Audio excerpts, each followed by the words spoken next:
Hello everybody and welcome back to a brand new video. My name is Nalo and today we're going to be taking a look at a buff guide. In particular, a guide on how to get balance on buff. But if you'd rather trade around your items or get something a little bit more liquid to sell on buff, we'll check out our sponsor, Skins Monkey. Everyone knows the richest monkey is the one with the most bananas. If you want to get some bananas for yourself, check out the sponsor of this video, Skins Monkey. Skins Monkey is the easiest way to trade out your dusty old skins for some bright and shiny new ones. Skins Monkey has a clean and easy to use UI, and using my code Nalo will give you two different bonuses. First is a free $5, and the second is a deposit bonus. And even if you don't have any skins to trade, Skins Monkey also has you covered with daily, weekly, and monthly giveaways that you can enter completely for free. So make sure to check out Skins Monkey with the link below. Alright, let's waste no time at all and get straight into the buff balance guide. So there are three main ways to get balance on buff. The first, of course, is just selling your items on buff. That's something that you can totally do. Buff has a 2.5% seller's fee. So basically take whatever the value of your item is and then subtract 2.5% of it, and that's how much you'll get in balance. Luckily, buff is a massive and super liquid market, so usually your items will sell really quickly, and if they don't, sometimes there's a high enough buy order that you can sell directly to and get your balance right away. So generally the entire process for selling your items to get balance is very fast, but what you're probably here for is the actual buying balance guide. So when it comes to purchasing balance for buff, there are two different methods that people use in order to get you the balance. The first is the Alipay QR method, which I'm sure there's a lot more people that are confused about that, and then the other method is the item transfer method. Technically you can also request that buff transfers balance, but I don't really recommend doing that. I find it to be a lot more inefficient than the other two methods. So anyway, the first one, which is the Alipay QR method. Big balance sellers like MeTao on Twitter are going to use this type of method. And by the way, I'll leave links to all the balance sellers that I talk about in this video in the description below if you want to go hit them up. I've actually used all of these balance sellers myself, so I can 100% guarantee they're fully trustworthy. So anyway, the Alipay QR method. Basically, you'll just hit up the balance seller in a Twitter DM, and as long as you have the payment method that they request, you simply send them the money, and then they'll ask you to generate an Alipay QR code for the amount of balance that you bought. To do this, it's very simple. All you have to do is go over to the deposit page, type in the amount that the balance seller tells you, and then simply click Alipay. It'll then take you to a page with a generated QR code. All you have to do from there is screenshot the QR code and then send it back to the balance seller. And then after a moment, the balance will be deposited directly into your accounts. This is definitely the easiest and best method because there's no fee and the deposit is instant. You also don't have to wait 7 days to get your item back from the balance transfer. So this is definitely my preferred method, and MeTao is definitely the best guy to go with for these transactions. Now the second best method in my opinion, and one that's used very commonly still, is the item transfer method. So for this one, same idea. You want to go hit up a balance seller. For item transfers, I like dealing with Holden. Very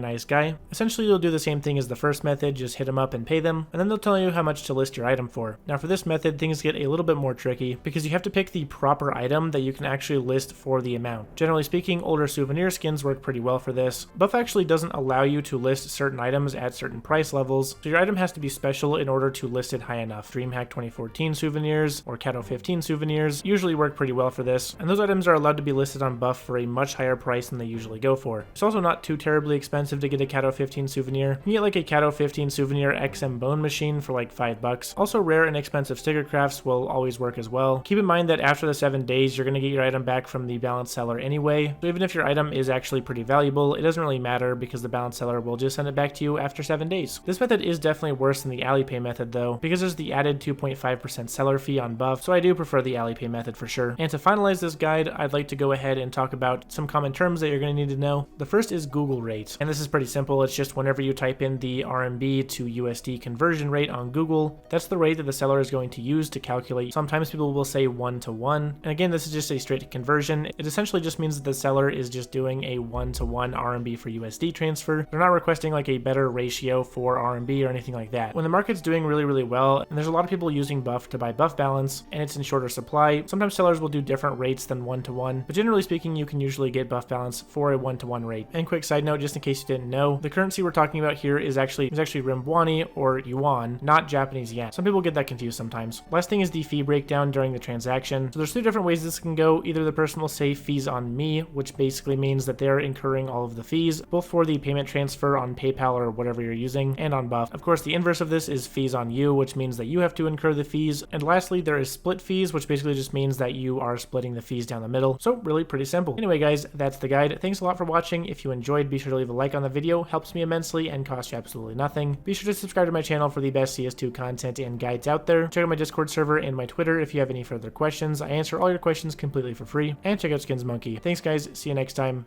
Peace.